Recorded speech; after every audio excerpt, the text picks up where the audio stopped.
আমরা যখন দর্শন বিভাগে যাই, দর্শন বিভাগে যাওয়ার পরে আমরা দেখতে পাই ওখানে ছাত্র দলের যে প্যানেলিস্টরা আছে, যে এজেন্টরা, তারা তাদের প্যানেল পরিচিতি বই আকারে প্রকাশ করে অন্যান্য কেন্দ্রগুলোর মতো এখানে নিয়ে বসে আছে। আমাদের যে এজেন্ট ছিল তাদেরকে বাধা দেওয়ায় কেন্দ্রের ভিতরেই সে আমাদের ভাইকে মারতে আসে এবং তারা এখানে চিল্লাপাল্লা করে। পরবর্তীতে আমাদের শিক্ষক সমিতির সভাপতি সেক্রেটারি সহযোগিতায় এখান থেকে পরিস্থিতিটা স্বাভাবিক করা হয়। রাষ্ট্রবিজ্ঞান ডিপার্টমেন্ট সহ গিয়েছি, সব জায়গায় ছাত্রদল একই ধরনের কর্মকাণ্ড করে যাচ্ছে।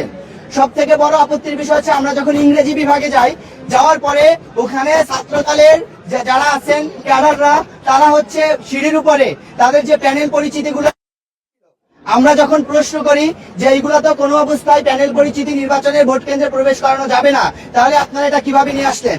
এটা বলার সাথে সাথে তারা আমাদের প্রার্থী এবং আমাদের ভোটারদের উপরে তেড়ে আসে মারার জন্য। সন্ত্রাসী কর্মকাণ্ড ক্যাম্পাসে বিরাজমান রয়েছে। এই জায়গা থেকে আমরা সুষ্ঠু নির্বাচন উঠানোর ক্ষেত্রে শঙ্কিত। আমরা মনে করছি নির্বাচনের ভোট গণনা করার সময় তারা এই ধরনের বড় কোনো সন্ত্রাসী কর্মকাণ্ড করতে পারে এবং বিভিন্ন মিডিয়ার মাধ্যমে আমরা জানতে পেরেছি এই যে আমাদের ক্যাম্পাসের আশেপাশের অঞ্চলগুলোতে তারা বিভিন্ন ক্যাডারদেরকে ঘাপটি মেরে রেখেছে। নির্বাচনের ভোট বড় ধরনের সমস্যার সৃষ্টি হতে পারে।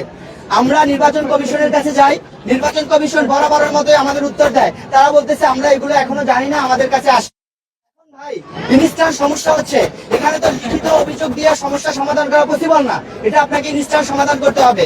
কিন্তু নির্বাচন কমিশন বরাবর কথা বলছে এবং ছাত্রদলের সাথে পক্ষপাতিত্বমূলক আচরণ করছে। আমরা এই জায়গা থেকে আপনাদের মাধ্যমে জগন্নাথ বিশ্ববিদ্যালয়ের শিক্ষার্থীদের, শিক্ষকদের এবং জানাতে চাই, যক্ষু নির্বাচনের পরিস্থিতি নিয়ন্ত্রণের জন্য প্রশাসনকে আরো কঠোর হতে হবে এবং রাষ্ট্রের এখানে সরাসরি হস্তক্ষেপ প্রয়োজন। আমি আবারও বলছি,